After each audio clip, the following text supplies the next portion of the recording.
Hello everyone and welcome back to another AFK journey video. In this video we're going to be going through my Supreme Arena defenses for this week, and we actually have 4 different formations this week. We all have a high level between mid and pay to win that hopefully will help some people out there. Leading it off though with the free-to-play team 1, this is the standard Pandora Shmira with Nero giving an extra life to Shmira and taking an enemy Lily May interruption if needed.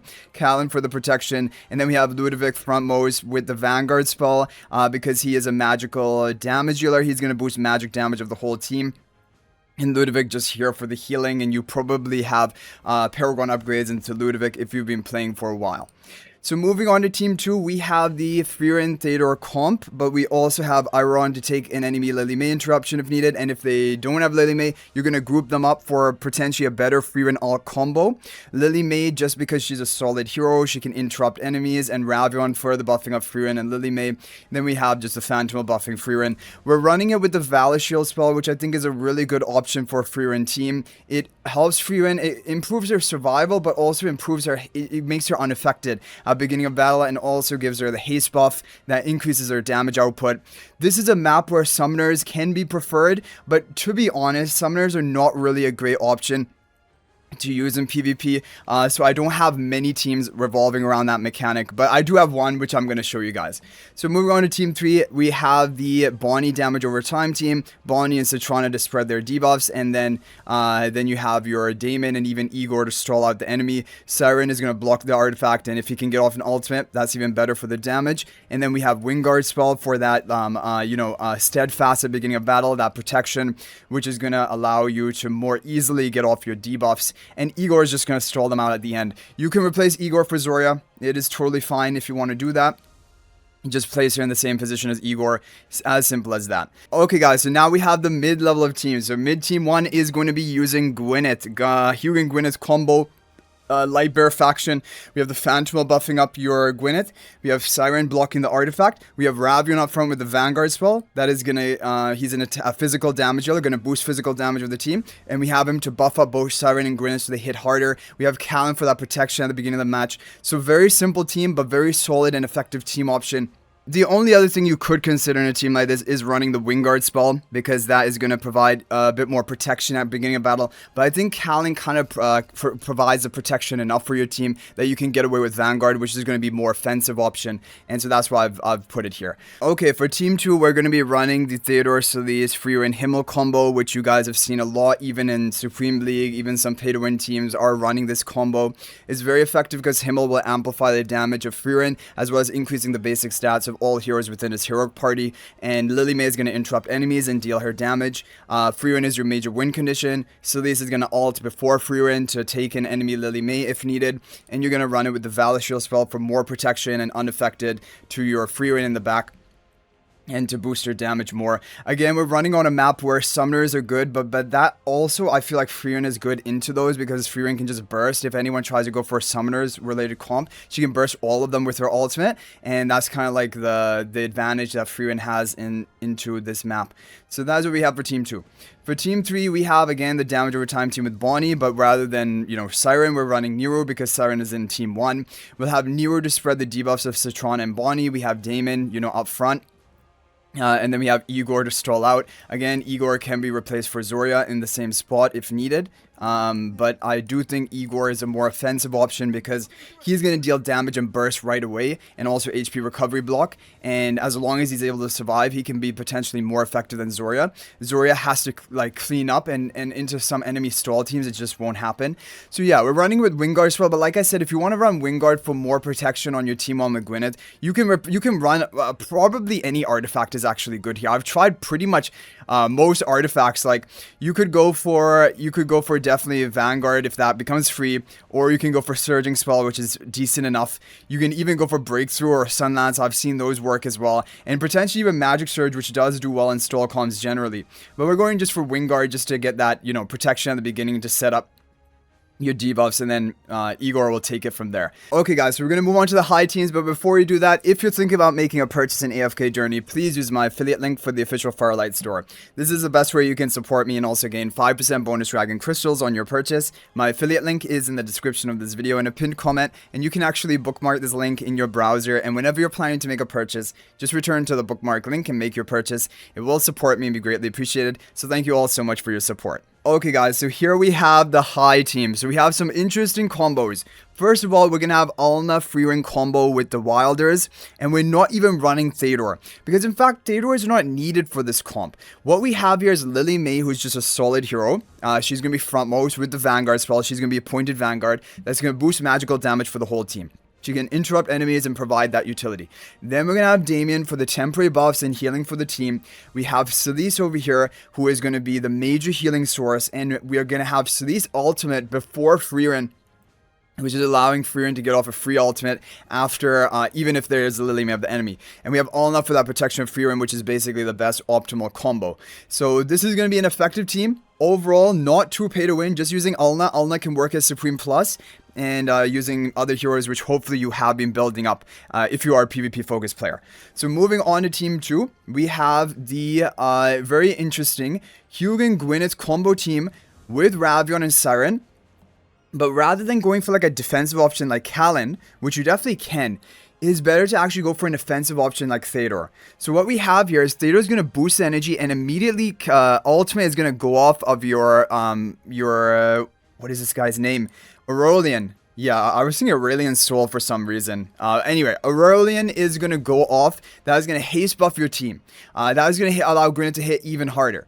We also have the Wingguard spell. That is going to be more basically damage output and more protection, and you're steadfast at the beginning of battle. Siren is going to block the artifacts, so you're going to be able to nuke them harder, and then he can potentially even group up enemies to allow Gwyneth to burst them more effectively after he can get off his ultimate. And, you know, the Theodore Dark Moon is going to descend after the instant ultimate, allowing your Gwyneth to hit even harder. Ravion further buffing them up in the back. Very solid team. Very good team option. This team can even beat Saida contest stall teams, you know, the pay-to-win teams people run. So if you do find that anywhere on your PvP ladder, you can run this into those Saida contest teams. This is going to nuke it. For most of them. Okay, finally, team 3 is going to be the Athalia. Yes, because Athalia is an absolute beast. Athalia with Zoria has been one of the best budget team comps. Like, I call it budget, but like any PvP focused player who's built up Athalia, Zoria Athalia is the best way to utilize her and allow you to actually beat even meta comps. It can beat Gunner Gwyneth teams if they don't have ample protection, and it can beat a multitude of other teams as well.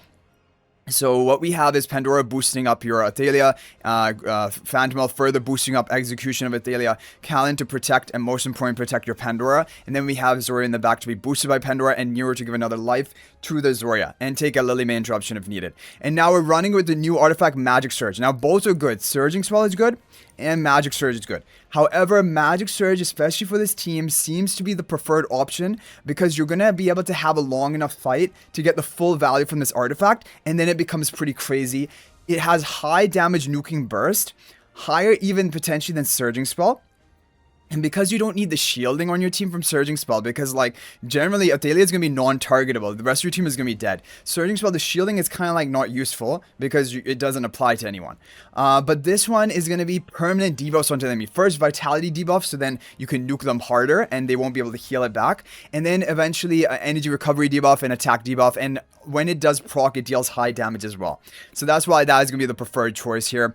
Yeah, so very solid team, solid set of 3 teams, which are definitely, they're a high level, but they're not super pay to win. And so like this is a really good flexible spot that a lot of people can probably make use of if you are a PvP focused player. Okay guys, so now finally we have the pay-to-win set of teams. So in my pay-to-win team 1, we're running the Gerda Twins Saida combo, which we've talked about before. The unaffected from the Hot Spring of Gerda is really powerful. It can allow Saida to even bypass silences of the enemies and still get off her ultimate, which is really big. We're also going to have a grouping up here on the left side. Even the Pink Twin is going to walk up, and Hepler are going to walk up, and then Contest is going to be all alone over here in the back. It's good to have your Contest alone because it means AoE damage is not going to be contact distracting her, or even AoE silences from things like Sulfura. It doesn't target a lone target, and so that is why we have it positioned in such a way. Hepler going to give another life to contest, which is great survival, probably even better survival than Alicet. And because he's free, because I wasn't using him in another team, I definitely wanted to make use of him here. But definitely you can replace Hepler for Alicet. You can replace Hepler for Celise. Celise is a great option in this team as well. Arguably in some ways, in some comps, it can actually be better. But I wanted to go for the extra life. That's why I went for Hepler on the contest. And we're running with Magic Surge as well, because this artifact and this team, this is a stall team. Contest stall team.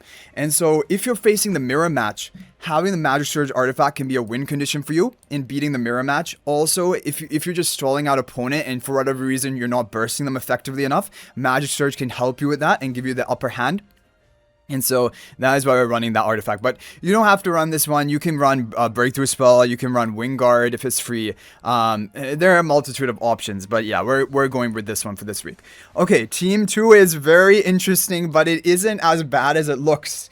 Because now, finally, we're coming to the actual map effect of this season. So the map, or this week. The map effect is that when you have created units, like summoned units, then you're going to gain bonuses. And when you get 5 created units, the bonuses actually become pretty crazy. All units will gain immunity to their next 2 fatal blows. That is really strong. However, the thing is, yeah, I mean, getting 5 created units is a bit tough, right? However, it is possible when we run just 2 summoners, Aurora and Peggy. And both of them are not even too bad for PvP to begin with. So Aurora is going to get off her rabbit and then her unicorn. That's 2 summons. Peggy's going to get off her 2 royal guards and then a royal archer. That's 3 summons. In total, we're going to have 5 created units, but I think we need them to be on the field at the same time for this to count. I don't know. But anyway, even if we don't get the 5 created units buff, we're going to be getting the haste buff. All units gain haste. And then we're going to get 2 created units buff, damage reduction. So we're definitely going to get good things right from the beginning.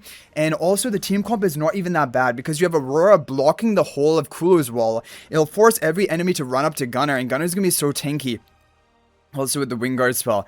Yeah, you're going to have that extra damage reduction. And although, is that only onto allied side? I eat by the allies within. Taking a portion of the allies. Yeah, I don't know. Anyway, but Gunner is tanky enough on his own. Either way, I didn't want to change this artifact. This is the artifact I wanted to run. Although Vanguard spell is definitely an consideration. Is Vanguard spell actually going to be better? You know, honestly, I think Vanguard spell might be better here. So I think I'm going to swap it to Vanguard. This is what I have in the formation ID. Because, yeah, like I said, the protective ward can be good. But I think it's on the allied side. Gunner. And this is going to improve Gunner's survival anyway with the healing. So we can just go all out with the Vanguard spell. I think that's fine. But Wingard would be fine as well. I think both are good. You can't really say one way or the other. Okay, so yeah, we have the Peggy, we have the Kulu wall, very simple, and it's going to take advantage of this map effect. So finally, moving on to Team 3, this is going to be Sulfura Alna, very standard, but we're running with Freerin because, you know, in Supreme Arena, you have to supercharge all 3 of your teams, and this is a way to supercharge Sulfura, giving her the defensive magic of Freerin. We have no room for Hepler when we run a team like this, and that's why I didn't use Hepler here. I used him on Team 1 instead.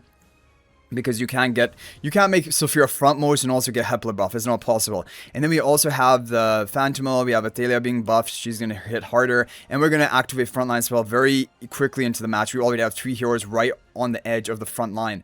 And yeah, and then we're here to crowd control, grouping them back. So those are going to be the 3 teams that we're running for pay to win, and then all the sets of teams. So hopefully this is helpful and you can do well this week in Supreme Arena and gives you some interesting ideas. If there's any other team that you would like to share, you can feel free to share that in the comment section. You can copy and paste your formation ID. That is always interesting to see about, and others may be able to try it and it could work for them. So thank you guys for watching. That's gonna be it for this video. And if you're thinking about making a purchase in AFK Journey, please use my affiliate link for the official Farlight Store. This is the best way you can support me and also gain 5% bonus dragon crystals on your purchase. My affiliate link is in the description of this video in a pinned comment, and you can actually bookmark this link in your browser, and whenever you're planning to make a purchase, just return to the bookmark link and make your purchase. It will support me and be greatly appreciated. So thanks for watching. I'll hopefully see you in the next video, and until then, everyone, peace out for now.